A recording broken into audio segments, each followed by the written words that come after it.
be sure to comment, subscribe, and click the notifications bell. 1, 2, 3. Hey, what's up guys? JD Venom here, part of Venom Nation Wrestling, and this is my WWE Extreme Rules 2017 pay-per-view predictions preview for this Sunday. Hosted by Chase Oliver 68. Go subscribe to him on YouTube, and also as well go subscribe to our other partner in this trio, Ross. And he's at Gold Standard 000 on YouTube. Before we begin here, be sure to leave a thumbs up, subscribe to the channel. Be sure to follow me on Twitter and like my Facebook page, where both links are down below. Tell your friends and family, come and join the Venom Nation Wrestling here on YouTube. Got some huge news for you guys here for this Friday's Getting Over podcast in reference to Brock Lesnar on another feud for Brock Lesnar after Great Balls of Fire. So there could be some very interesting things to come after Great Balls of Fire for Brock Lesnar. A potential match with a particular wrestler and a big storyline being planned going into SummerSlam. So there's going to be news on that. Also as well, NXT, SmackDown, Raw reviews are up live on the channel. Tomorrow is the Getting Over podcast. Saturday is the top 10 video of the week, and Sunday is the Extreme Rules 2017 pay-per-view review. Daily videos here on the channel, guys, so be sure to come out, subscribe, and you don't want to miss out on some of the best thoughts that you're going to get from any wrestling fan who's not going to bullshit you here on YouTube. Without further ado, let's begin our pay-per-view / predictions from Chase Oliver 68's channel, starting now. There's no professional intros here on the Chase Oliver channel. What's up, guys? To the WWE Not So Extreme Rules 2017 preview and predictions. Everyone's going to be like, but Chase, that's not the event. Well, to me it is, because there's nothing extreme or exciting about this event. Place this Sunday. I was actually hoping Extreme Rules to be the following Sunday, so I don't have to think about this review or anything like that, but no, it's this Sunday. So finally, we'll find out who's going to be facing Brock at the Great Balls of Fire pay-per-view event. But as always, I am not alone to talk about this, because if I was, oh boy. Anyways, with me as always, the man that plays video games on the JD Venom channel, Venom Nation Wrestling. It's JD Venom. What up? We're here to talk about shit-stained Monday Night Raw and Extreme Rules. Prepare for AIDS. It's gonna be great. And also the man made out of gold himself, Gold Standard 000. What's going on? Yeah, Extreme Rules should be fun. No, maybe not. I don't know. Yep.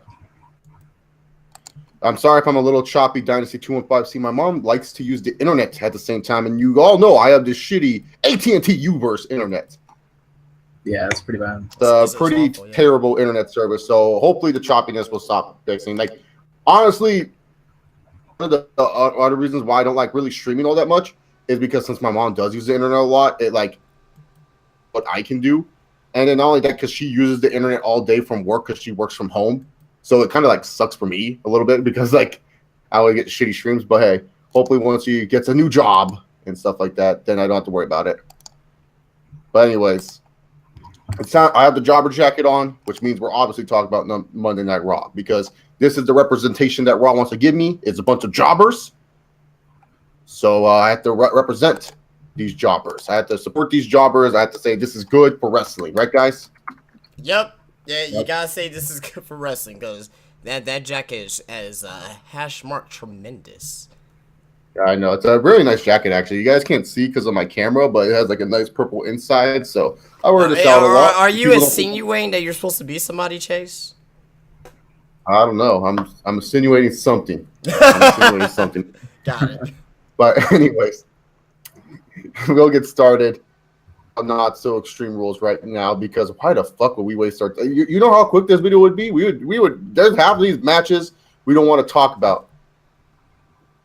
I can't really talk about stuff from SmackDown Live because that will just ruin the Money in the Bank preview predictions. Because if I ask these boys what they think about the women's Money in the Bank, well, that ruins that video because that discussion will be great.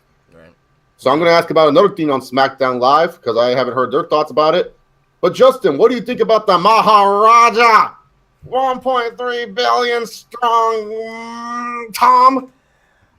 You know, About being the champion, the Maharaja. You know, Jinder I was not really for it at first. But after, and I'm talking about last Tuesday, after seeing with the title and him wearing that black suit and his stature, I'm like, he looks damn good with the WWE Championship. Now, we'll have to see how his actual matches be after this and actually see his promo work after this. I think his promo work is, like, it's not great, but it's not horrible either. It's like, yeah. You know what I mean? It's not main event, I can tell you that much. But I'm willing to work with it for at least 1 month. If you know, after 1 month, if it's total crap, then I'm gonna shit all over it. I'm an optimistic person, so I want to give it a shot, see how it goes. But anything's better than fucking Randy Orton being champion, because he made that title, he made everything boring. Fucking Randy Orton as champion. I mean, face Orton sucks. Period. Face Orton. No, Orton's just like a bad champion. He's just a bad champion in general. Like, he holds the belt, he does nothing with it. He's always undershadowed and undercut. Like, his best reign was when he was kicking Shawn Michaels in the balls. That was like Randy Orton's best reign as like WWE champion. Seriously, but Ross, what do you think about the So far, he hasn't really done anything for me.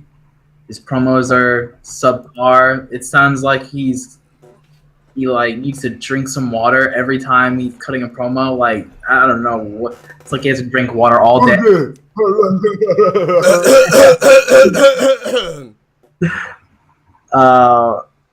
I mean, he looks the part at least. You know, he's dressing and nicer. You know, so he's at least trying to look the part. But he really hasn't improved that much. Just as a talker, and then in the ring, I guess he really hasn't had a ton of matches. But we'll see how it goes. Maybe he'll drop the belt at Money in the Bank. But seeing as much effort as they put into him, I think he's probably got to retain at this point. So I'm expecting him to hold the belt for a little while. So hopefully he starts to improve, and we'll see how it goes. The rumor is that there's a rumor. It's just a rumor that he might hold the title until Royal Rumble. I don't see that happening. I don't see that happening, but that's the rumor right now, where he'll drop it to Cena, of course. So. Yeah, well, the champ is here, man. John Cena. The Chargers, I think it's one of my friends who has the name the Chargers, loves me. I love you too, buddy. I think I know who it is. But like, seriously, like, honestly, like, he's losing it to Cena. I told Ross this. I picture the video package now where he's like, I have beaten everyone, and it shows him beating up Randy Orton and AJ Styles and all these other baby faces. No one could stand up to the Maharaja. And then the John Cena American promo. Oh, do you think Cena will get cheered if he faces Jinder? Do you think Cena will get cheered? It depends what his promo is. It depends where the event is at, for sure. It depends where the event is at. It depends on what kind of promo he's going to be doing as well. If he's going to doing like the promos he's doing against AJ Styles, then most likely. If he's just going to come back as John Cena, like, oh, let me take your balls, Jinder. Oh, and makes some, fucking toilet humor jokes, then most likely not. It just depends what kind of Cena we get. Dynasty 215 brings up that July 4th is a Tuesday, and there is talks of bringing Cena back on July 4th. Will they make the Maharaja defend his title on July 4th against John Cena? I don't see that happening. Could that be?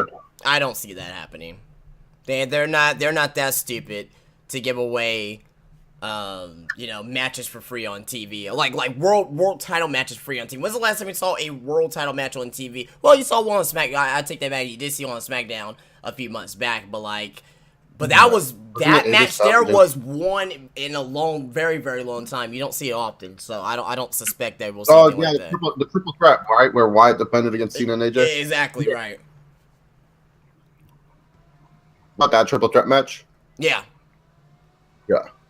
I was thinking of AJ Styles and James Ellsworth. I was like, Styles and Ellsworth. Yeah. But I mean, I don't suspect a world title match there. I mean, maybe it will set up a world title match for maybe SummerSlam.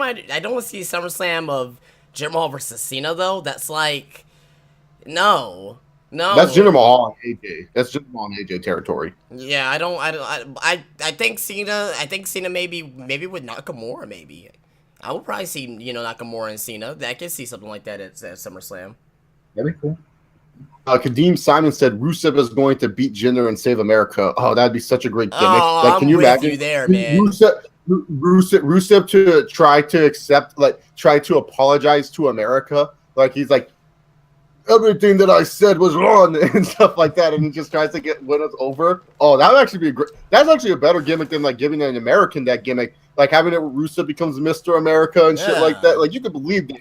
Yeah, go Predators! Predators! Yeah. Nashville. That'd be amazing. Yeah, no, that would be actually good. That actually would be better for Rusev. I'm sad for our boy Rusev. As you guys know, us three unanimously are the Rusev fan club. If you guys want to join, all you have to do is say Rusev Matchka and do a masturbation celebration for all us. You gotta do is a masturbation celebration. That's all you need to just, with fucking all your might, have your shoulders get blown out in the process. If you don't do it, then you're not part of the Rusev fan club. And please do not jump on the Rusev bandwagon. We do not accept bandwagoners here. I don't. Ross and I are not taking any bandwagon Roman Reigns fans at this current time, so we're not going to take any bandwagon Rusev fans. Just because you guys don't appreciate good talent when you first see it does not mean you can bandwagon when you realize that it's not there. Or revival fans. Like, I don't want to hear no fucking shit. Like, oh, I'm a revival fan. Yeah, whatever. Because we've all been high on Rusev since he's debuted on the main roster. Oh, yeah. We've all been. We may have not liked where the gimmick has gone sometimes, but we've all said unanimously this guy's very talented and really, really good. Yeah, I mentioned this in my NXT live review tonight that I see Rusev. I see Rusev, and I don't know why I was talking about Rusev in my NXT review. That's how random it was tonight, but I see Rusev. I see him challenging for the WWE Championship sometime this year. Is he gonna win it? Who knows? But I can definitely see him challenging for it. It's gonna happen. Katana Pones all says the GOAT needs to go back to SmackDown to beat Jinder. Look, Kalisto has bigger issues. He needs to beat up Titus O'Neil, okay?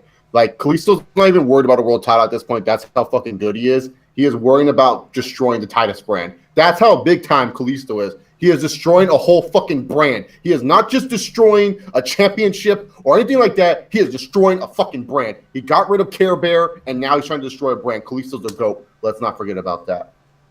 Greatest of all time wrestler, Kalisto.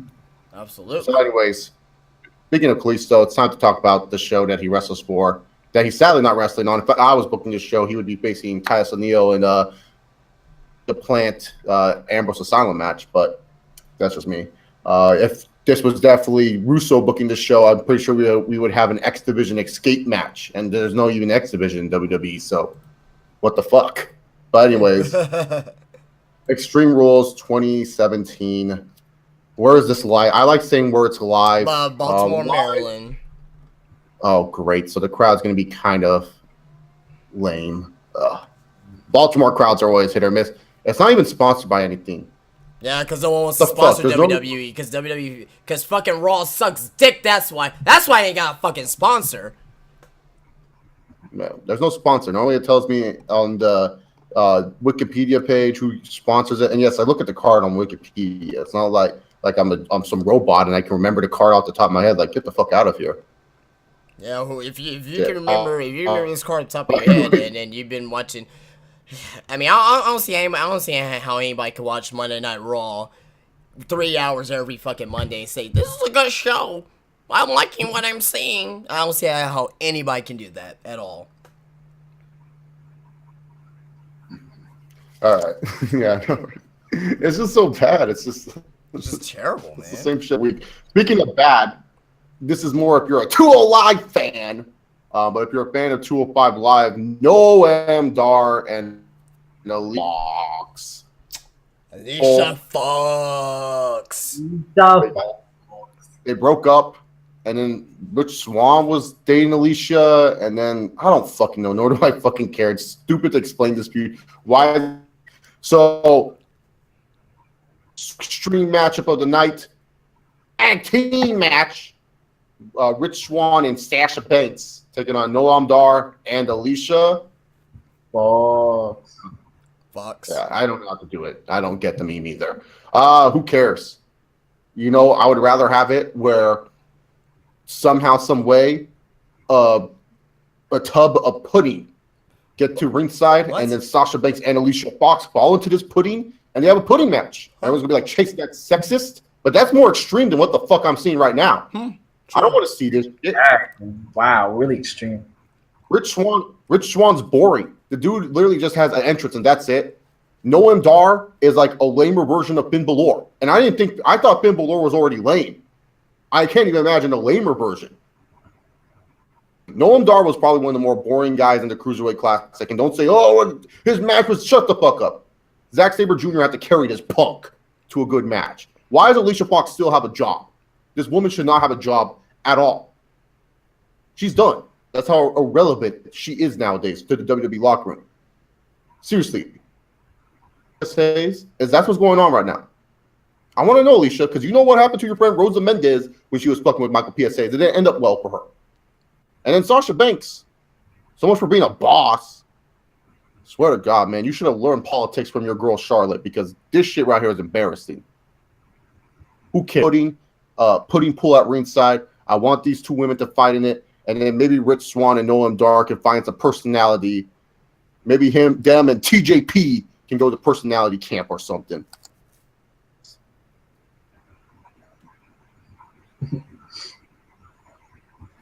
Okay. Well, with this match, I don't know why this is on the show itself. This is more of a pre-match show for Alicia Fox, Noam Dar versus Sasha and Rich Swann. Now, I understand why they're on the main card, because Rich Swann is from Baltimore, and yeah, there you go.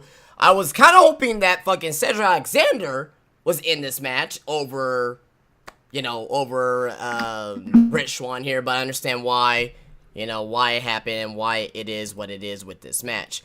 Also as well, they should have Akira Tozawa and Brian Kendrick here, because they had a long-going feud. Right, if you watch it now on 205 Live, they had a long-going feud, and pretty much they had a great match on 205 Live in a street fight. Yeah, street fight? Yeah. Yeah, how come that on the show? Yeah, how come they could not have that match on the show? How come they couldn't wait another week to have that match on this show? That could have been, probably like at least the second or third best match of this show. Easy. They put on a great match. But as far as this match is concerned, I'm going to be going with Noam Dar and Alicia Fox for the win, because fuck us. And also as well because Rich Swann is from Baltimore. So I'm going to go with the hometown jinx in this match. So there you go. Okay. Rosters, what do you think about this? Also great cruiserweight match.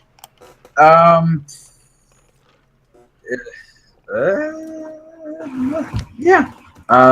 It's there you go. That thoughts. It's a match. Yeah. I think the faces are just gonna win. Yeah, simple as that. Okay. Yeah, nothing to say about this one. Yep. There's nothing else to say. Watch something during the pre-show that's more entertaining than the pre-show, which you should. On Venom Nation Wrestling, we did another top 10 video, top 10 things we do as a wrestling fans. Go watch that instead of the pre-show. Yep, for sure. Yep. I know that sounds blasphemy, but it's way more entertaining. It was good. It was a good top 10. A very good top 10 I thought we did there. So yeah, for sure. Yes, I thought it was one of our better ones. So yes, please do that. And then also, if you guys are watching this live, hit the thumbs up button, because likes do help with the YouTube search algorithms and all that other cool nerdy business stuff. Okay, time to talk about the main card for WWE Extreme Rules 2017. And oh boy, this card is just, I don't know, man. I've never seen a card before, and it just makes me want to take a shit during the whole match. It's like, this is what I said was the problem. They're putting all 5 of your main guys in one fucking match, dude. This is trash like Care Bear. Because a guy can't handle wrestling a goat like Kalisto and he gets injured. Like, Kalisto wasn't even trying to injure him. Kalisto just looked at him and he was like, "Oh, I can't handle this. I'm injured." Like, what a bitch. And this is what happens when WWE, they only focus around building one fucking dude to build up to face off against Brock Lesnar. Because instead of like saying, all right, just in case if this motherfucker gets injured, let's have it where we build up Seth Rollins or Finn Balor or Bray Wyatt or Samoa Joe to be good replacements. No. That would make too much fucking sense. Mm-hmm. Go to waste. And so now you don't really care who faces Brock Lesnar, Great Balls of Fire. It's almost like you just feel like, don't even bring Lesnar back if you don't have anyone ready. Because really, to be honest, there's only one guy ready to face Lesnar, and that's just by default because of who he beat at Mania. This card should be well stacked. We should be having some Finn Balor versus anyone but you, Finn. Bray Wyatt feud going on. Destroyer, Seth Rollins, and Samoa Joe match. We should have that in racing. I don't know, fucking Ghost, Benoit, who cares? But instead, you put all your main eventers in one match, and now you have to fill up the card with a bunch of weird shit. Versus Austin Aries 200 on this fucking card. These guys have wrestled forever. Yes, but I'm tired of seeing them wrestle. And now it's a submission match. And Ross pointed this out. Why in the blue fuck are you having Neville tap out? View. Makes no sense. What does that accomplish? Yep. You gave away the finish of the match. You gave away the finish of the match. It doesn't make me want to see this. And there's no way that fucking I don't think there's a way that Neville's gonna win this match. If Neville ends up winning this match, then what's the whole point of this whole feud with this third match, this trilogy, if you want to call it, being ahead at Extreme Rules in a match like this? And can you name a time where a face has lost a submission match in the past, 5-10 years in WWE? Or I Quit match in the 5-10 years in WWE? Then no heel has won. So this match is just, I don't know. I still expect it to be good. I think it may be probably at least second best match of the night because these guys have the ability to do so. Yeah. Oh yeah, make sure you guys leave your predictions and I'll read off the predictions. Make sure to go in full detail about your predictions too in the chat if you can on stuff like that. But yeah, it's like, honestly, I feel Neville's winning, but what submission moves does Neville have? Like Regal Stretch or whatever it's called? He has the Rings of Saturn, that's it.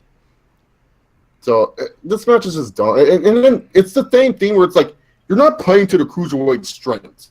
Like this is something I would expect for the UK championship match, because like the UK title guys and stuff like that. The cruiserweight championship, this should be like, all right, let's dive tables match, or you have to do some stupid dive or a ladder match. Like, why don't you just play to the cruiserweight strengths? Like, we need these cruiserweights to do something exciting. Just because you put purple ropes and purple lights does not make them exciting. You got to do something to make these guys feel exciting, make them feel.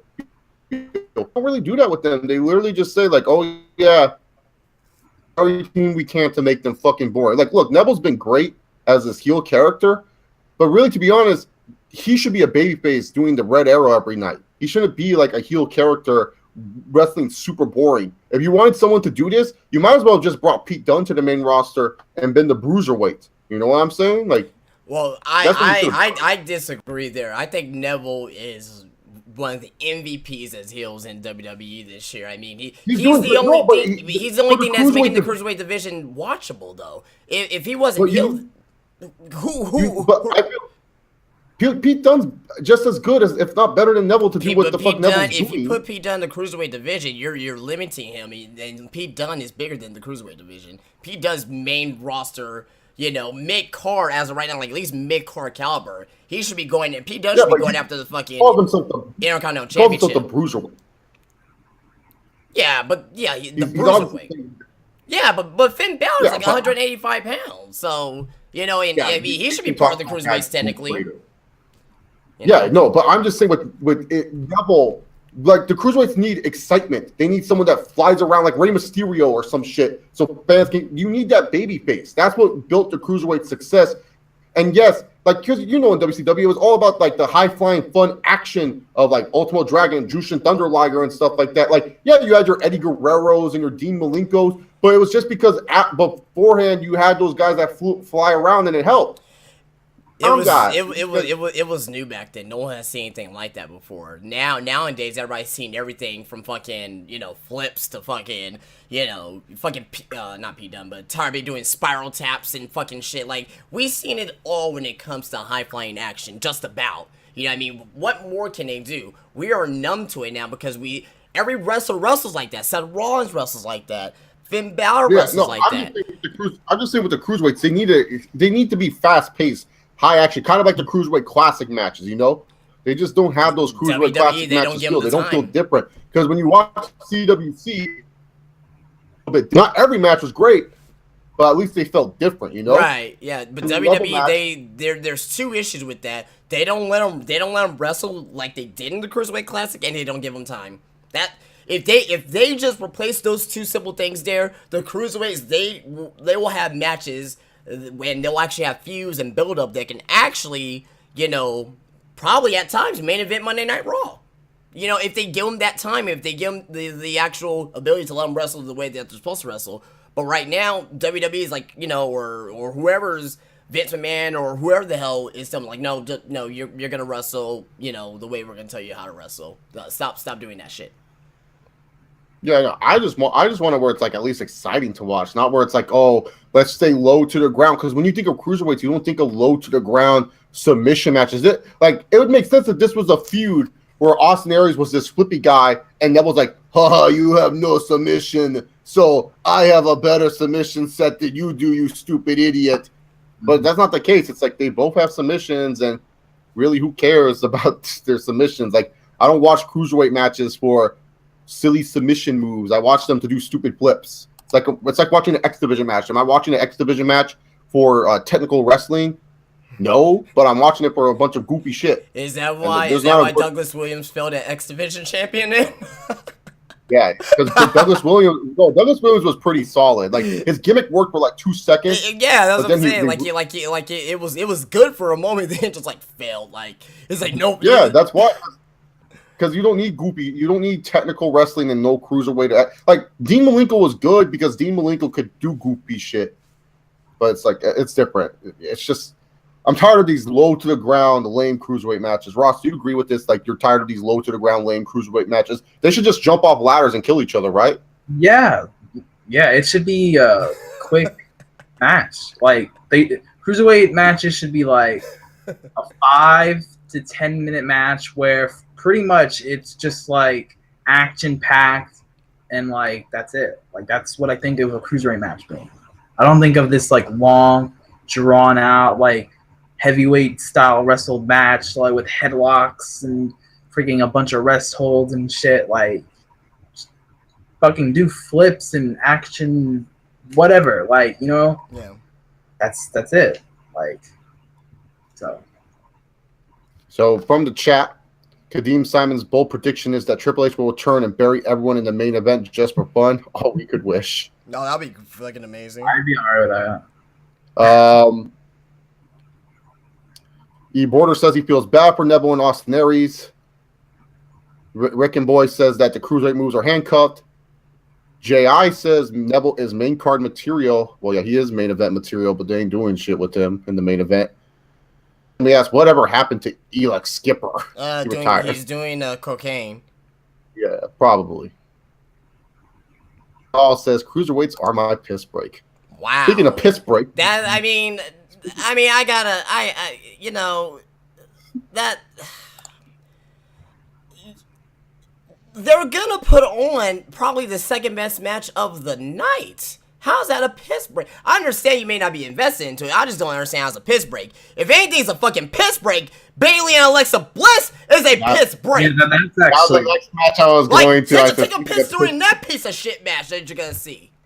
Oh, kendo stick on a pole match. God, Vince Russo must love this booking.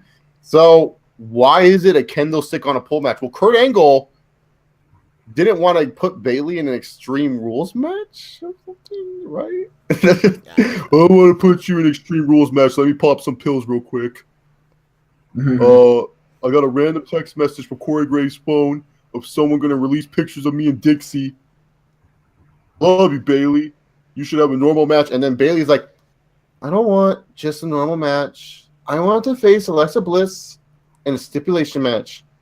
And then Alexa Bliss uses a kendo stick. I remember Ross told me, like, made me try to predict what was the match type. And I said all these stupid matches, it was a kendo stick on a pole match. And I was laughing my ass off. This is, I know WWE won't do this, but if you want Bailey and Alexa Bliss to get over, you have where Bailey handcuffs Alexa Bliss to, Alexa Bliss handcuffs Bailey to the ropes. And then she starts whacking Bailey with the kendo stick. And then you have Bailey do the whole Tommy Dreamer, thank you, sir, may I have another. And then you just keep on doing that. And you make all the children cry. You make sure Izzy is in the crowd and you have Izzy fucking crying. Like, you need this Izzy girl in the crowd. You guys don't know who Izzy is. It's that Bailey fan, the #1 Bailey fan. You need this bitch in the crowd, and she needs to be crying. You need this bitch crying. Seeing her hero just get kendo sticked, and everyone's gonna be like, Chase, that's not PG. Oh, Chase, they won't do that. You know what? They should do it though, because that will actually get Bailey over. That will get you sympathetic, and not only that, it will show that these women are fucking tough. Instead of having to tell me all the time that they're fucking tough. Stop telling me that they're tough. Stop telling me I have to believe that they're tough, because I don't think these women are tough. Yeah. I don't. They don't fucking do anything to make me feel like they're tough. Make me hate Alexa Bliss. Like, what a dumb cunt. She's chaining this girl to a rope and hitting her with a bamboo stick. Make me hate her. There's nothing to hate about Alexa Bliss. Like, it's sad when I'm like, oh man, I'd rather jack off to Alexa Bliss than hate her. That I'm thinking about jacking off to this girl instead of fucking actually hating her. We need this Izzy chick to be making these faces, okay? You need to get her on WWE. WWE, we know you fly out fans. Fly out this bitch on my television. Get this girl crying like this on my goddamn television at Extreme Rules. Crying and shit. Bailey, exactly. You get that, and then you make the greatest angle ever. But it's not going to happen. Alexa Bliss is going to win in a boring way, and I don't know. Maybe Sandman comes out. It's them both. The Sandman. Candlestick match, right? Yeah. Sleep with one eye. Yeah, Sandman. Okay, got it. Just start things like ECW.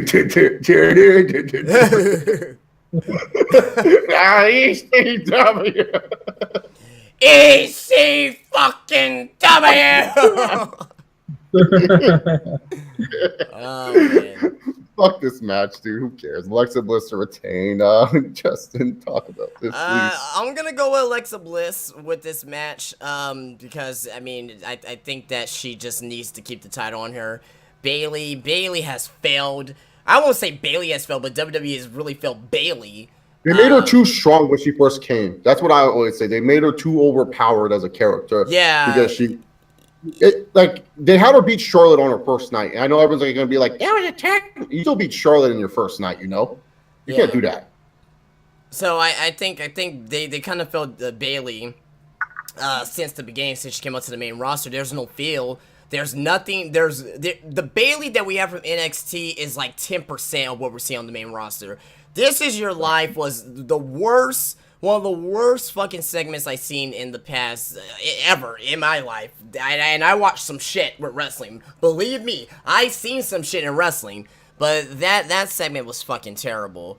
As for this match itself, every time when I hear Kendall stick on a pole, I always hear the Kendall from Hell match. I'm getting flashbacks between Al Snow and fucking Big Boss Man. So with that being said, this match will be terrible. This match will be shit. You know, and all it is with pole matches is trying to reach up. It's trying to reach the fucking item on the pole. That's all the match is. Like that's why I hate fucking four corners matches too. It's like, it's so stupid. But be that as it may, number 3 Bay in part of my top 5. Well, actually, Alexa Bliss is number 2 Bay. Sasha Banks is number 3. Number 2 Bay in my top 5 Bay list is gonna win this match. Alexa Bliss for the win, and she's gonna go on to feud against, I will say, number 3 Bae, Sasha Banks, going into, I guess, SummerSlam's after this for. Oh God! Great balls of bitch! Fuck. I forgot about Great Balls of Fire. Fuck. So I think she made a feud with Sasha going to Great Balls of Fire. That's just me though. Nia Jax. Nia Jax is done. Like, where the fuck is she? No, that's dude, she's been though. back. Dude, she's been backstage like my title. It's like, when the fuck did you ever have it? Yeah, it's terrible, bro. It's terrible. But I'm gonna go with Alexa. I'm gonna go with Alexa, and I actually see Alexa holding the title at least through SummerSlam. Even if she has a match against Nia Jax, she might find a way to like get the squad fight on purpose. I can see something like that. At the Great Balls of Fire. Ross, who's winning this shit? Alexa Bliss, I think. Yeah, I think Bailey just needs to step away from the title for now. And try and they just need to try and build her character back to what it was in NXT, or at least get it somewhat close to that. Because this whole she's never kissed a boy, like all this lame shit that they're trying to do with her, like, oh, I got to feel sorry for her. No, this doesn't work. No. The reason people liked her so much, people liked her so much in NXT because she was like a true underdog. Like, she had to like really fight to win the title. Like, and everything, like, her character wasn't like, yeah, she was kind of that like dweeb, but she like they weren't saying like, oh, she's a virgin, like shit like that. Like they didn't really do that in NXT with her. Yeah, they just need to start back from square one with Bailey, and they should have had into This Is Your Life, bring out the stupid Bailey fan, and then make her an Alexa fan. That'd be funny. And one more thing about the This Is Your Life segment, the one point where like Bailey's ex-boyfriend, when he was all like, oh, her father used to come to the movies with us. And I was gonna kiss Bailey. I closed my eyes. When I opened up my eyes, I saw her father. I almost kissed her dad. I was like, are you fucking serious? Are you fucking serious? This is where the fuck we're at right now in 2017 WWE. Horrible. Terrible.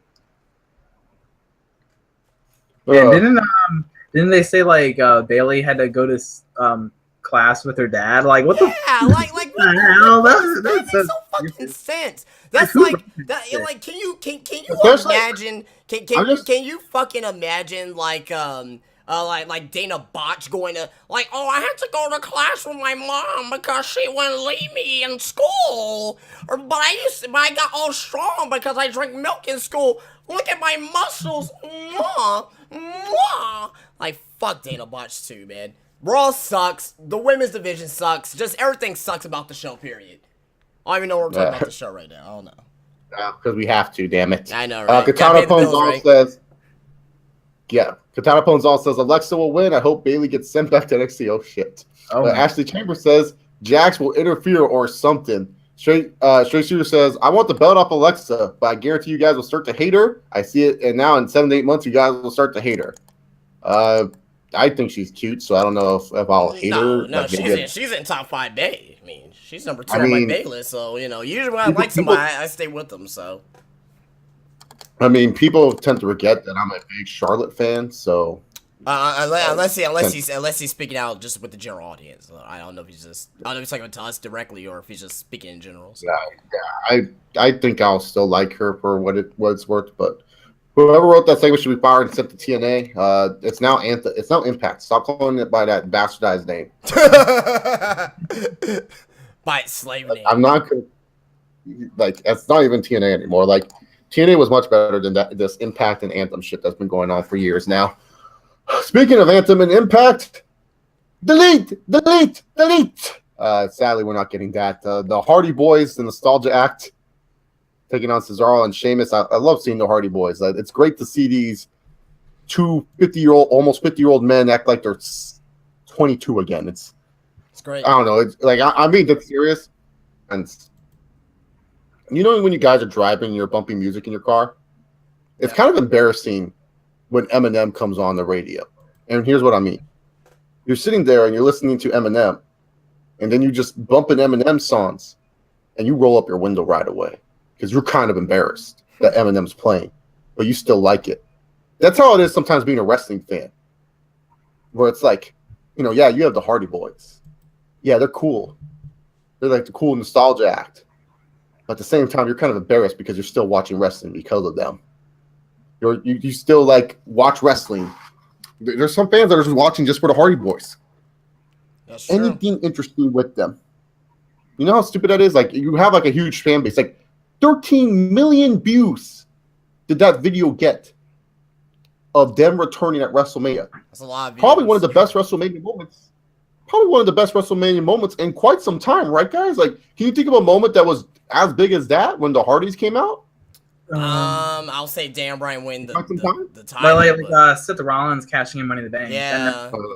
Then Yeah, I will say something like that. But I'm sorry, it's like as far as like return, that is the biggest return ever at a WrestleMania. Bigger than Warrior. You know what I mean? Like, you didn't. That is the biggest return I ever seen at a like, and we kind of had a feeling that they were coming, like, and they try to play it off like on Twitter or whatnot, but that's by far probably gonna be the best return that we've ever seen at a WrestleMania, in my opinion at least. Well, I don't know. We still have Eternity left, so. Yeah, exactly. So, but yeah. It's such a shame. These two should be doing so much more. WWE should be doing so much more with them, but they're just not. And Cesaro and Sheamus are facing them in steel cage tag team match. Maybe WWE is gonna say fuck it. We'll pay TNA whatever $1 million they want because they sure as hell fucking need it because they can't pay all their fucking stupid superstars. They'll just waste the money on El Patron anyways because we're fucking stupid. But. Just make them broken. Do something with them. Do something with the Hardys because they're your best act right now. Honestly, I wouldn't mind if you're just like, hey, you know what? At Great Balls of Fire will be a 2-on-1 handicap match for the Universal title. Fucking the Hardys taking on Brock Lesnar. Go right ahead. Because I would believe it. It'd be great, but whatever. The Hardy Boys will retain against Cesaro and Sheamus. This should be a good matchup, but that's all I got to say about that. I'm gonna say that the Hardys lose. They're gonna lose the titles to Sheamus and Cesaro.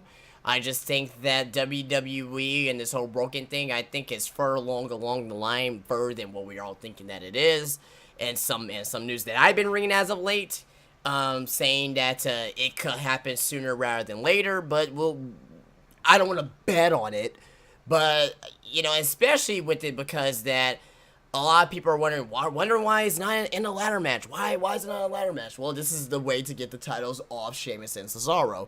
You're not gonna have, and plus, they've been doing too many fucking ladder matches. I mean, how many more ladder matches can we fucking have within a particular time frame? We have one at WrestleMania. We have one at fucking just a couple weeks ago at NXT Takeover Chicago. We're gonna have two at fucking Money in the Bank. So like, there's too many ladder matches, but.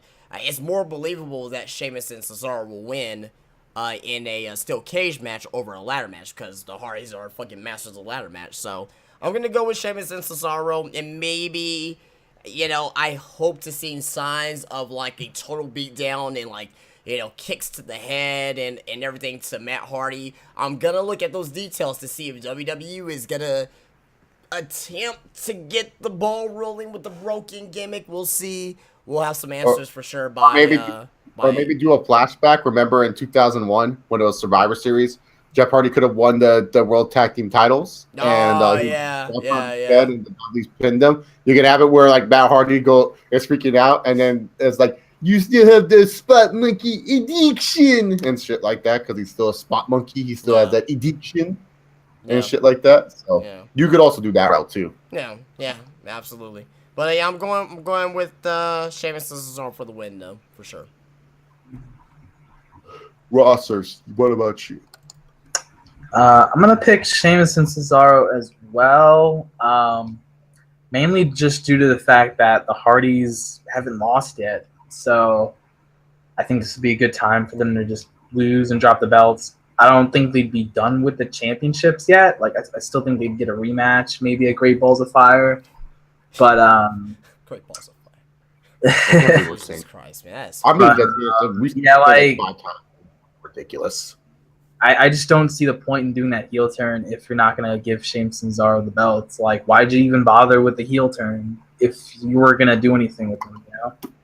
So Because fuck you. That's why. yeah. WB. Comment. E. Border says that Eminem has a super cute daughter that he loves to talk about in every fucking other song. I added that last part because, yeah, Haley, he always does. He always brings up Haley somehow in his songs. Katana Pone's also random comment here says Undertaker and Lesnar should have main evented 31. Okay, I don't know that. I was fine with Reigns and Lesnar, but okay. I think he meant 30. Okay. You think he meant 30? Okay, he said 30. Okay, yeah. He posted it. I was like, 31? What? Why? Like, that would have been terrible. You saw what happened at 30. The rematch. If I beat you, Lesnar, my loss comes off the streak. That'll be some fucking bullshit. Like, I didn't lose at Mania 30. That was all fake. double or nothing. Like, oh man. Speaking of, if you lose, you'll lose the title. Dean Ambrose in the most stupidest thing I've ever heard in my life. At an event called Extreme Rules 2017, Dean Ambrose will defend his Intercontinental Championship with The Miz. Not only are we getting a rehash of a SmackDown Live feud earlier this year, these two are wrestling again. Like, if I'm Dean Ambrose and The Miz, I'm sitting there to myself, and I'm wondering, what the main event with my boys Seth and Roman? Dean Ambrose, he is the Forrest Gump of WWE. He gets worse and worse every time he's on TV. I don't know what happened. Maybe Renee Young giving him mediocrity in the bed. Maybe he's just a mediocre human being. Maybe Stone Cold Steve Austin pillaged his soul in that awkward podcast. So, Dean, why'd you want to be a wrestler? Well, crazy. But Dean Ambrose gets disqualified at Extreme Rules. Keep in mind, an event that's so extreme, and Dean Ambrose gets disqualified.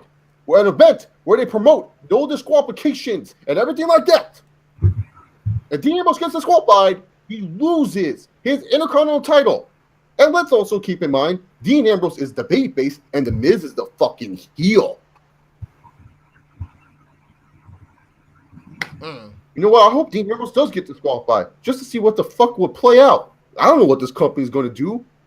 But why the fuck not? Dean Ambrose loses by disqualification. Maybe Ambrose turns heel, like he grabs Maurice afterwards and dirty deeds her or something. That would be extreme. I don't know. I don't care. You just take the title off Ambrose. Give it back. At least The Miz does shit with the titles. Like, shit. Man, you know, I'm gonna shoot right now. Dean Ambrose fucking sucks. Oh, yes. I've been saying this for years. He is fucking terrible right now. Yes. You had this guy come out of the Shield.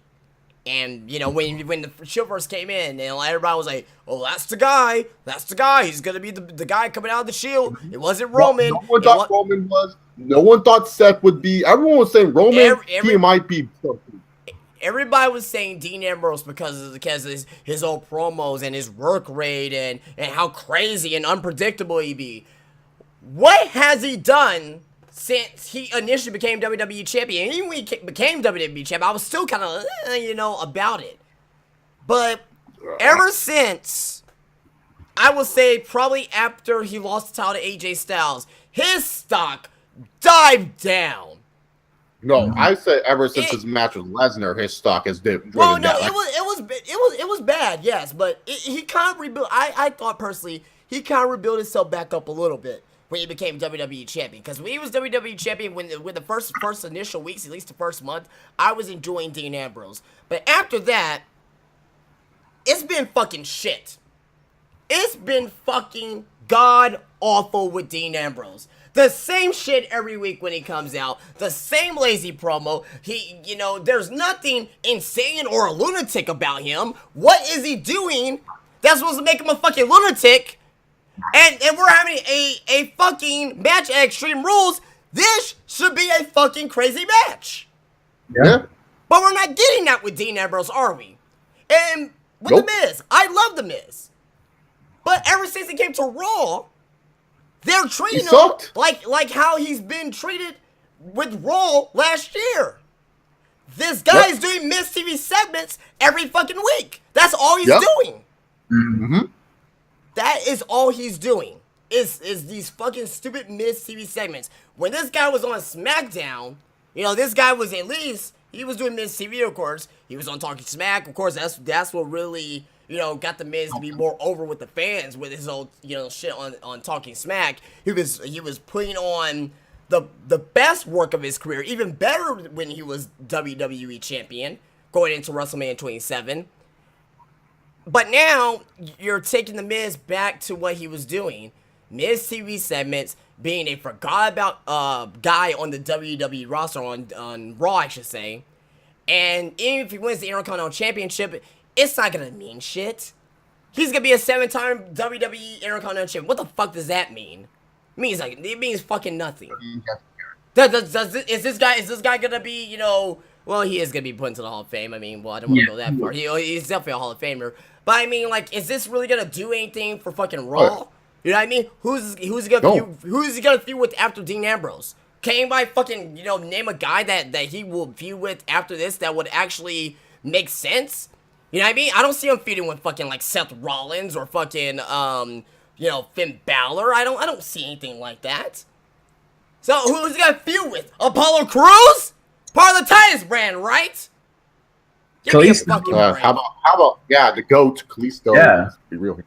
Yeah, Kalisto. Well, okay, I'll give you that. Lucha, right? But, it's this match here. I honestly, I'll say the Miz. But I don't give a fuck about this match. If you guys want a piss break, if you guys want to talk about piss breaks, this is your fucking match right here. Oh, this match is, like I said, it's a rehash of what they did on SmackDown just months ago. Before I take it back a little bit, because I think the match may be decent. I just don't give a fuck. There's a difference. They might have a good match. I just don't give a fuck about it. I really don't. At the end of the day, if Miz wins, big deal. If Ambrose wins, big deal. Because at the end of the day, the next night on Monday Night Raw, they're not going to have any type of huge advancement with this. There's going to be a rematch made at Great Balls of Fire. You know what I mean? Or they're going to have a rematch the next night on Raw, because that's what Monday Night Raw does with these fucking mid-card titles. They just fucking oh, LOL, next night on Raw, you're going to have your fucking rematch. It's stupid. It's stupid and pointless. And I'm done with it. I'm done. Rosters, what about you? I don't really care about this match either, but get the title off Ambrose at least, just so we can have something a little bit more tolerable. Ambrose just does nothing with that title, and I've been saying this probably for a long ass time, maybe even a year. Ambrose needs to turn heel. He just needs the character's just flat. It's the only thing I think that would save. Save Ambrose at this point. Because the differences between Reigns and Ambrose is people say Reigns needs to turn heel. Okay, Reigns necessarily doesn't need to turn heel because that's just going to get him to get cheered by the fans, and it won't do anything different to his character because his character will pretty much be the fucking same. He'll come out there and say, "It's my yard now. Believe that." What's different about the Roman Reigns character now that he's heel? Oh, he might wear suits. Ambrose needs the fucking heel. He might wear suits.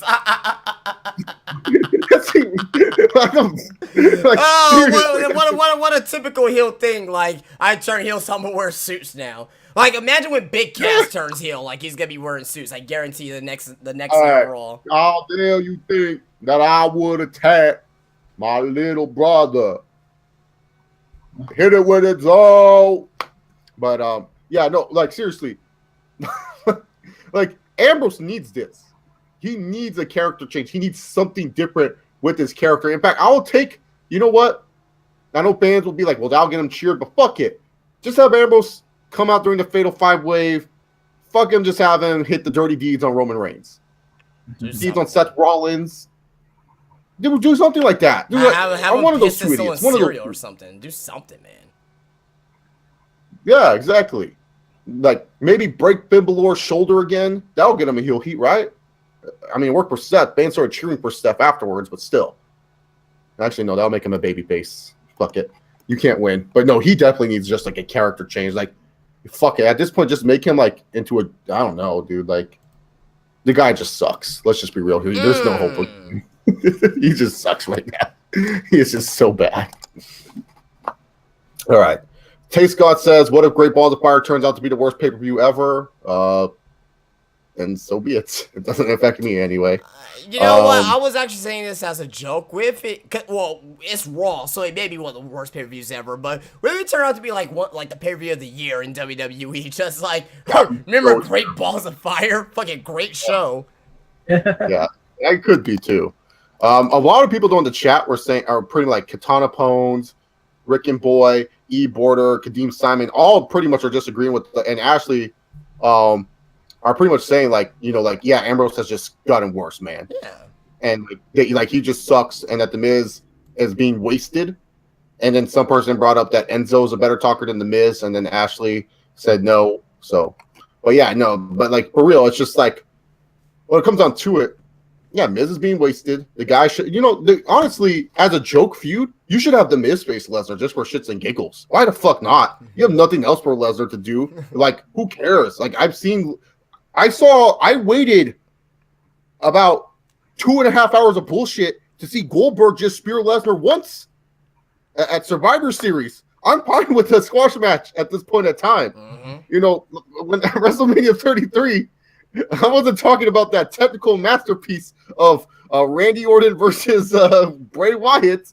I was talking about Lesnar and Goldberg and how hyped that match was. Hey, so, you want to know something, Chase? A lot of people forgot about Goldberg. Like if he's not coming back, you guys realize he may be coming back for maybe SummerSlam. We just don't know against who yet, but he may be coming back in SummerSlam.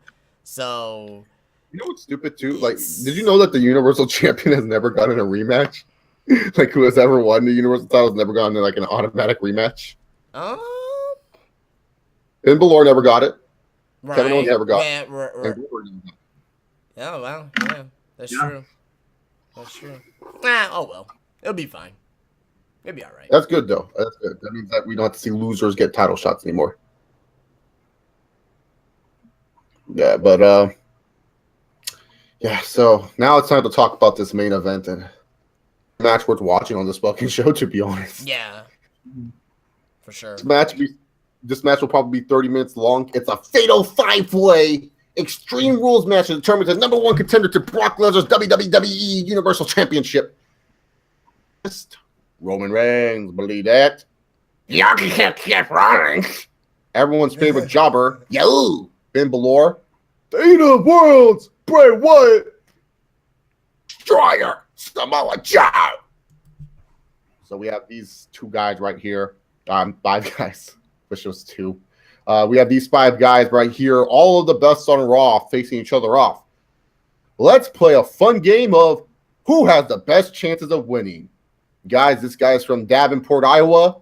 He always suffers knee injuries when WWE needs him the most. And he's known as the Kingslayer. Seth Rollins. What are Seth Rollins' chances of winning this all-important match and facing Brock Lesnar at Great Balls of Fire? Justin, what are Seth Rollins' chances? 80%. You can get it between the scale of 80%. Okay. 80%. He's my pick for this match. And I'll say why in a moment. So 80% with Seth Rollins. What is your percentage? I'll say like 50%. 50%. My percentage of Seth Rollins winning this match is much lower than you guys. I only having him winning 15%. Because let's face it, last time Seth Rollins and Brock Lesnar fought, oh god, it wasn't good. Up next, this man is from parts unknown. Well, he's actually from Baton Rouge, Louisiana, but it makes sense. He likes to wear a goofy hat and likes to talk about how he's the new face of fear. He recently had a fun House of Horrors match with Randy Orton. Fucking Bray Wyatt. How much percentage does Bray Wyatt have winning this stupid match? 0%. He has no chance whatsoever. It doesn't make sense. I don't know why he was like, "Oh, I'm upset with SmackDown. You're gonna be even more upset on Raw by the way they're gonna fucking book you, Bray." 0%. I'm gonna say 0% as well. If Bray Wyatt won, I'd be just as shocked as Jinder. Okay. I wouldn't be that shocked. Like Jinder winning was a whole that was on a whole nother level. I'll be shocked, but it wouldn't be that shocking. Bray Wyatt and Brock Lesnar just doesn't scream like a pay-per-view main event. Well, So. for Great Balls of Fire, it would. For Great Balls of Fire, it actually would be a main event. How dare you doubt what I said and what I do? It's time for me to cut another repetitive promo for all you guys out there. Man. You said I have 0%, but what that means, if you squish that 0 right down the middle, man, and you turn it sideways, that means I have infinite percent. You say I can't win. You say that I'm going to lose. But I have the biggest percentage of them all, man. You see, because I'm going to give Brock Lesnar once, man. I'm going to give Roman Reigns, anyone but you, Roman, everything I have, man. I'm going to architect Seth Rollins so his knee is on his hand and his hand is on his foot. You should do the Scott Steiner promo when he was doing the percentages, but in the Bray Wyatt voice. Yep. There's no percentage because I have the infinite amount of possibilities of winning this match, man. Well, Joe will know what the real destroyer is. I'm the real destroyer. I'm the destroyer of worlds. I eat the world that you stand on right now, man. Finn Balor, you'll be wearing a different paint. It will be red, but it won't be the paint that you normally put on your face, man. No, it's going to be your blood. Because you see, I'm the new face of fear. And the fact that you guys have not given me even a sliver of a chance means, man, all the chances in the world. Because I got the whole world in my hands. I got the whole world in my hands. I got the whole world in my hands. Part of it. New face of fear!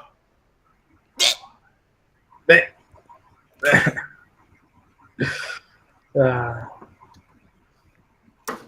0%. But yeah, 0%. Not gonna lie.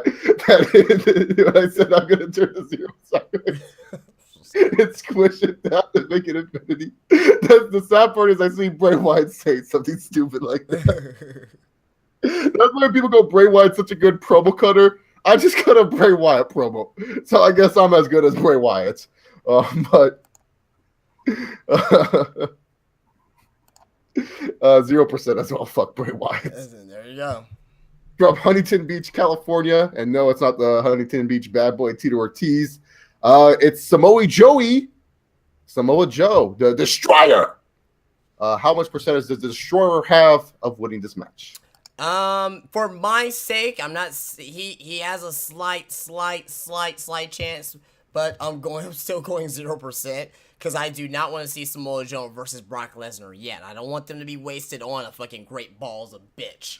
All right, that's a SummerSlam match. That's a Royal Rumble match. That's a WrestleMania type match. So I was, for my sake, 0%. I give it a good 25% that this will happen because WWE will like to swerve us. So, and he's the best dark horse to win this match. So, Rosters. I'm gonna say 0% too. I would like to see Lesnar and Joe. That'd be a cool match, but I just don't see it. Just not Great Balls of Fire, man. That's like a fucking like big fight film match. You're not gonna waste that shit out of fucking pay-per-view called Great Balls of Fire. Samoa Joe versus Brock Lesnar, Great Balls of Fire. Never before, never again. Like, no, fuck that shit, man.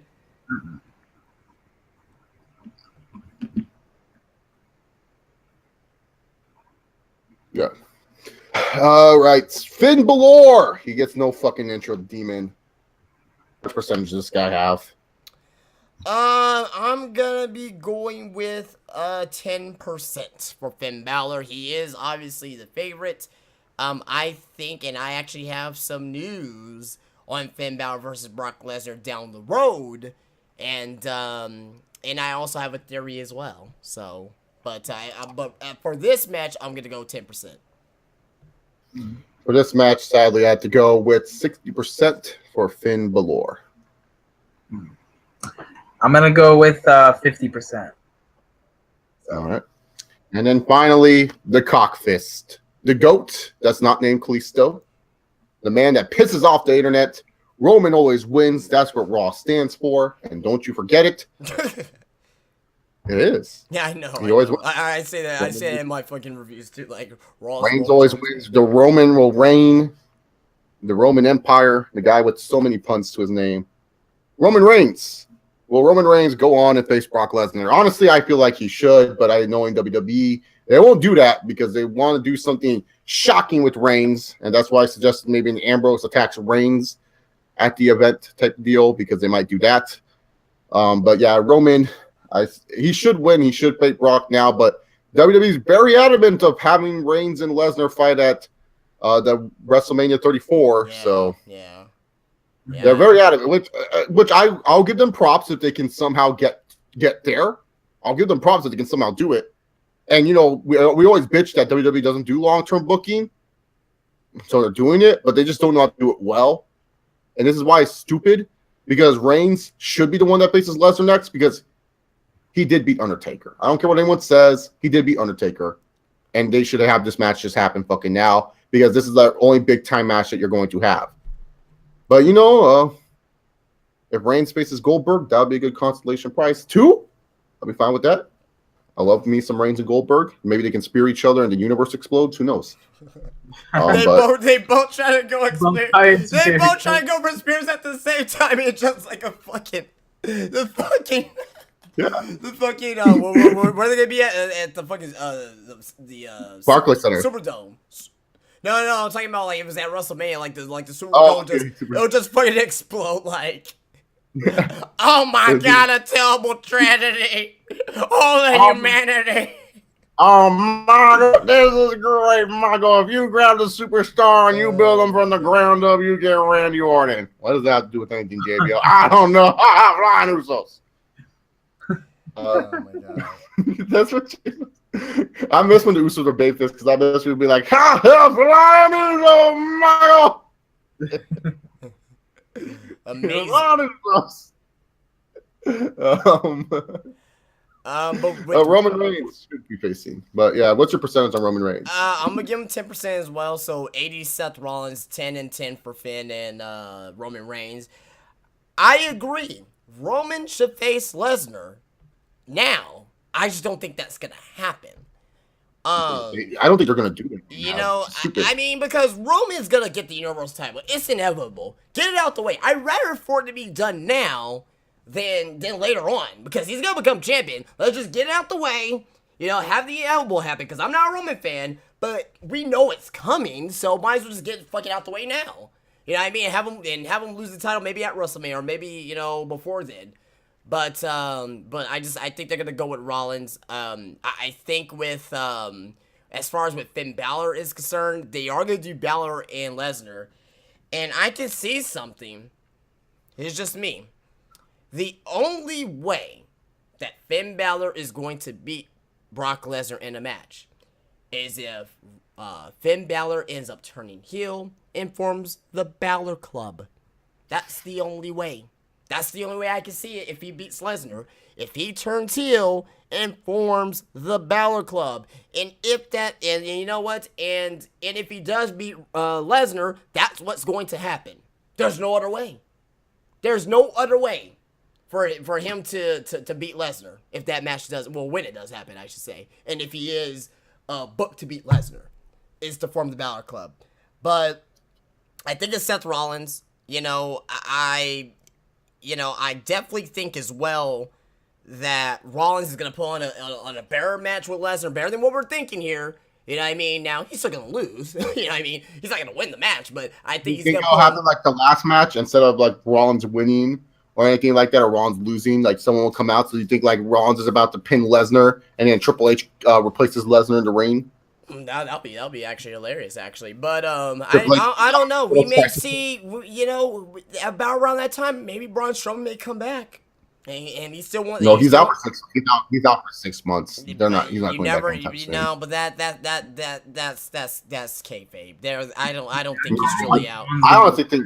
I don't think it's true. I don't think it's true. I hope it is kayfabe. I hope it's not kayfabe, because 6 months without this guy's theme song playing is great for me. Well, not for me. I mean, that's the only thing that's the only reason why I was fucking watching Monday Night Raw was fucking for Braun Strowman. Now without Braun Strowman, the fucking show is fucking terrible. Even more than without Braun Strowman. But it was bad with him, and it's still bad without him. Yeah, I agree. It's worse without him. That's the thing. He was the only thing that was watchable.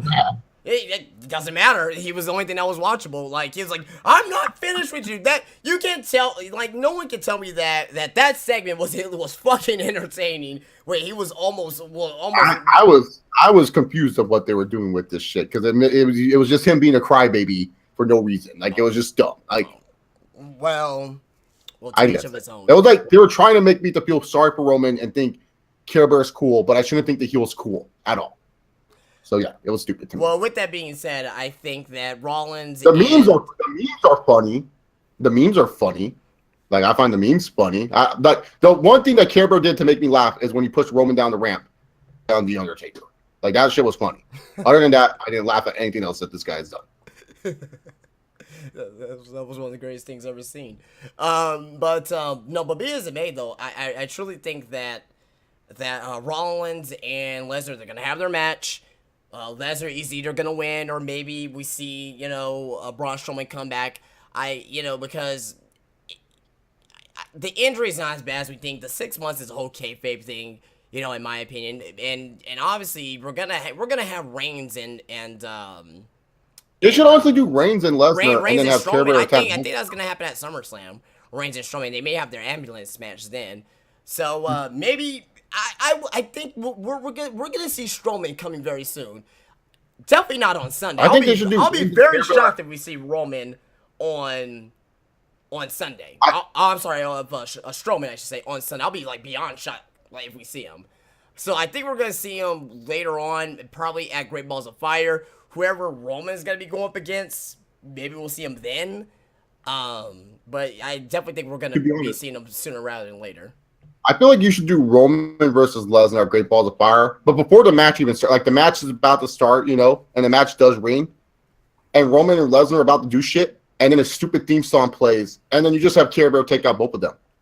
Because then that way you get people excited for the prospect of a Care Bear versus Lesnar matchup, and you get the Care Bear Roman feedback up and running. Yeah, I mean, you That's what I would say. You could do something like that too, but like I said, if Roman wins, and I actually want Roman to win, I just don't think that's where WWE's gonna go. I want Roman to win, believe it or not. They're gonna go with his title reign out the way. I just want his title reign out the way. Just get it done and over with. You know what I mean? Because it's gonna happen. We know it's happening. Just get over with. You know what I mean?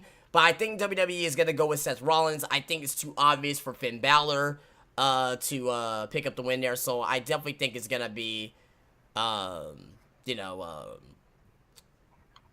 forgot the fucking guy's name. Seth Rollins and Brock Lesnar at Great Balls of Fire. Yeah, Finn Balor can win it too, because, like, let's be real here. WWE needs to sell that demon shit. He hasn't been the demon yet. So is he coming out as the demon this pay-per-view? I would not. No, not at all. There's no bill for it. Why will you come out as a demon? It's a pay-per-view. Yes. Yeah. Well, there's no build for it though. It doesn't matter. It matters to me. Like, when he just comes out a demon randomly, like it doesn't make no sense. That's what he does. It's a big match, so he's a demon. Yeah, but there's no build. Where's the build though? Where's the tease? Like, I'm gonna come out as the demon. Do you need like the origin story? No, not the no, definitely not that. I'm just saying, like every time when there's like a big match when he comes out a demon, like even during the NXT, like he'll tease it, like, you know what I mean, I'm gonna tap into my, to my inner demon. You know what I mean? There's nothing like that. He's gonna come out as regular Finn Balor. There's no reason for him to come out as the demon either. It's like Shinsuke Nakamura. They're already fucking up with Shinsuke Nakamura SmackDown. You don't need to see him every week. You don't need to see the demon every pay-per-view. It's gonna make it not feel special. And that's just my opinion though, for sure. You know what I mean? Well, I mean, I definitely think we're gonna see the demon in some fashion at SummerSlam because it's a big four pay-per-view. You know what I mean? If they do Lesnar versus Balor, you're definitely gonna see the demon because the demon is the only thing that can possibly beat Brock Lesnar. Regular old Finn Balor, rock and roller, is not gonna beat Brock Lesnar. You know what I mean? So that's just my opinion though. Yeah, well, knowing WWE, they'll just tell him to put on the body paint anyways. And then I'll see the gayest. I hate when wrestling fans are showing their sweaty armpits doing that Finn Balor thing. It's just so goofy, man. Like, I'd rather them doing the yes chant than going, ah, ah. It's like, no, stop. You guys are embarrassing yourself more than you already are. But yeah, I think Finn Balor, Seth Rollins are winning. They should go with the Roman route. Stay away from Bray Wyatt. Samoa Joe shouldn't happen right now. I know a lot of people are choosing Joe as their like super duper bold prediction because they're just like, oh yeah, let's have Samoa Joe and Brock Lesnar wasted. Like, why? Like, Samoa Joe's not even ready to face Brock Lesnar. Like, he hasn't destroyed anyone. Like, the only thing he's destroying is probably catering backstage. That's it. Not destroying anything else. Absolutely. Ross, did Bray Wyatt has infinite possibilities. Yeah, I think Rollins and Balor are probably the only choices. It's really a coin flip, but that's your 50-50. I'm leaning towards Balor maybe slightly, but it's kind of too close to call. But if I had to pick, Balor. You know what I wish would happen? Is if all of a sudden Kurt Angle comes out and he goes, all right, guys, there's going to be a 6-man in this match. And then he points, and then Bobby Lashley comes out, and then everyone's just like, whoa, a real professional wrestler. And then Lashley just spears everyone. Covers all of them out at once. If Angle comes out, and like, there's going to be a 6th guy, and like, takes off his suit, he has his singlet underneath. Oh, that'll be fucking amazing. Now, I'll mark out for that shit. And puts his mouthpiece in and shit, like. That actually be pretty hype. I'm not gonna lie. Okay, do you think WWE will do that? They'll be like, we're gonna add a 6th man because that would be more exciting, to be honest. Like, do you think Care Bear will come back and be like, and he will go and win? Yeah, I mean, I don't want to see Braun in this match at all. I mean, it'll be, like I said, like hold Braun off. You know what I mean? Hold off Finn Balor. Have Rollins go. Because another thing, too, a lot of people are forgetting, if Rollins goes up against Lesnar, if he loses, he's not going to be damaged by it at all. Like, you know what I mean? Yeah, I mean, he did just beat Triple H at Mania. Yeah, exactly. So he's not going to be damaged by it at all. Like, the only people that gets damaged by this is Finn Balor. You know what I mean? The only people that get damaged by this is Samoa Joe. Roman Reigns, I want Roman to win, but it's not going to happen. And Bray Wyatt, yeah, he'll just be buried for life if he goes up against Lesnar. So I have all the infinite possibilities. That's what Bray Wyatt has. He has infinite possibilities. Yeah, no, because like really, to be honest, just add a 6-man, add Kalisto in this match. Maybe the Tice brand. I don't know. R-Truth, Goldust, Summer Rae. And that promo was terrible too. The fucking R-Truth promo. God. Fuck wrong. Yeah, Goldust and R-Truth. You know what? You know what? At this point, no, I'm not serious when I say this. I was gonna say I would have Kenny Omega come out, but that'd be too jobberish. In 2017, Goldust should not been one of the highlights of your Monday Night Raw. Like he had a good promo. Like, but that should I shouldn't be like, oh, Goldust had the best promo of the night. 1995. Yeah, like what the fuck. You know what? I want Kane to be the sixth man. Where the fuck is Kane at? Stop being politics, Kane. Come on, Glenn. Come back to us. We need to do it in our life. My name is Kane. Doesn't talk like that. You should. You gotta watch politics. You should watch this politics video. It's funny. Yeah, no, I don't know what else to talk about with this show. It's like I still want to talk about shit, but like I don't know. The show is just kind of like Extreme Rules. It's like it's so dumb because it's not Extreme Rules. Like, it really is like a definition, and it's also like a WWE. Like, oh, we lost a guy that we really want to build up for this show because really, to be honest, they probably would have done Care Bear versus Reigns in the ambulance match. Probably have Care Bear win against Reigns. Reigns goes off TV for a little bit, so that way we don't have to see him for a while. Fans will kind of not be as annoyed with Roman Reigns as they are. This is Lesnar. Because that's my one complaint with Care Bear, is that they make him like he's this big tough guy, but he only will do shit to Reigns. But he won't do shit to Undertaker or Lesnar or Goldberg. He's always a bitch to the big stars. That's the thing. That's why he needs to attack Lesnar. He actually has to attack the stupid... Because that would make it exciting for you wanting to see Care Bear face Lesnar, is if he actually attacks Lesnar and hurts the guy, But, whatever. What do I know? Even I hate the guy, and I find a way to book him good. I'm like, you fuckers. You guys want to find ways for Roman Reigns to fail. Well, fuck you, shitty wrestlers that I don't like to succeed. Because if they succeed, that means wrestling's kind of cool. And that means more people get opportunities and shit like that. So fuck you. Yeah, there's a world where Uber Driver can be a good wrestler. Not a main eventer like you guys want him to be, holding every WWE world title on his shoulders, but at least a good character like an Uber Driver that's a good mid-carder that can, win the U.S. title or something. Yeah, but Uber Driver would be a good U.S. champion, like driving around with the U.S. title and be like, din, din, din, din, din, din, din. Can't wait to talk about. I can't wait to talk. I can't wait to talk about Money in the Bank, dog. Like that show looks infinitely at times better than this shit. It does. Looks a lot better. Way better. In a couple of weeks, we'll talk about this. It's gonna be a fun show. Just look at the matches. This is just like the 4-match card for Money in the Bank. So we got the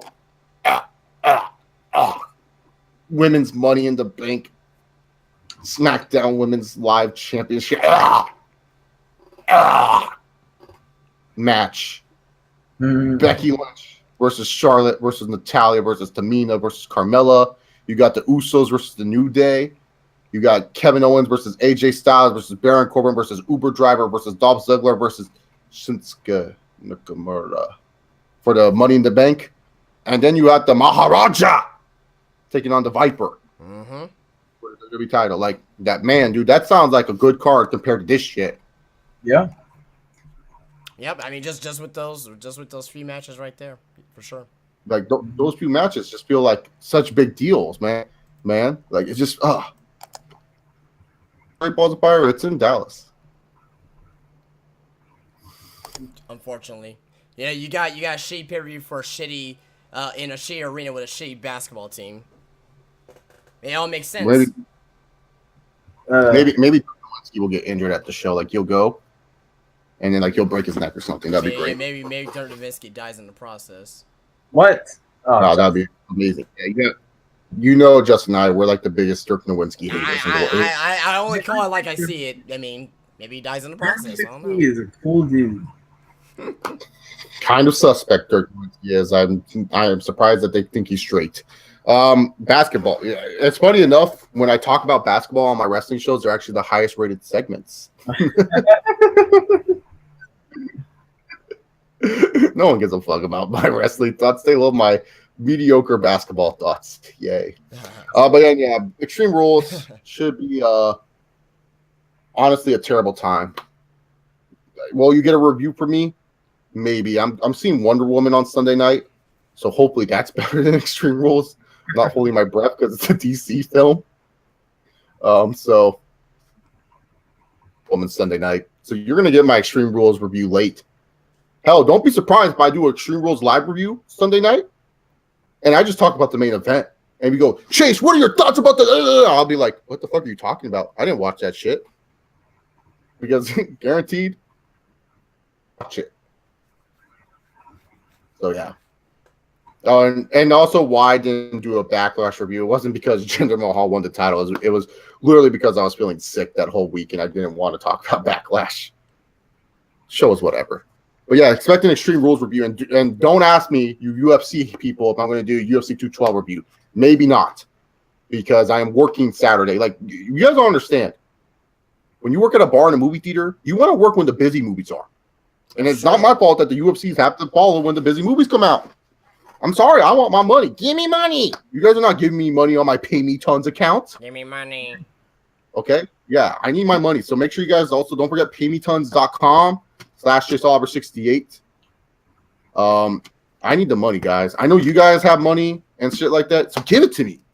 Because I need money. He needs the money. Just give it to him. $10,000 a month goal. If you guys want me to keep streaming these mediocre streams, so make sure you guys give it to me. So that's what I need from you guys. Remember, $500 goal. You guys give me $500 a month. Well, just one of you guys. You guys get your name in the description box. I know. Sounds like a huge thing. That's pretty big time. Big time. Not a plug. Well, Is Justin here? no, I'm here. I didn't hear you. You were. What do you want? Oh yeah, of course. Follow me on Twitter at JDVenom02 on Twitter, and my Facebook page is JDVenom. Go ahead and subscribe to Venom Nation Wrestling daily videos here on the channel. NXT Raw reviews and SmackDown reviews are up live on the channel here right now. Also tomorrow, tomorrow is this video, so you don't want to rewatch this. Friday, you're gonna get the Gain Over podcast, news and rumors from the World Professional Wrestling. Saturday is the top 10, and Sunday is the Extreme Rules pay-per-view prediction, or pay-per-view review, I should say. This is the predictions now. And that will be live on YouTube. I'll be going live right after the show, so if you guys want to come out and check that out, you're more than welcome to. And I'm going to go ahead and end it here with my audience here, guys. If you guys are watching here, be sure to leave a thumbs up, subscribe to the channel, and I'll see you guys later. Peace out.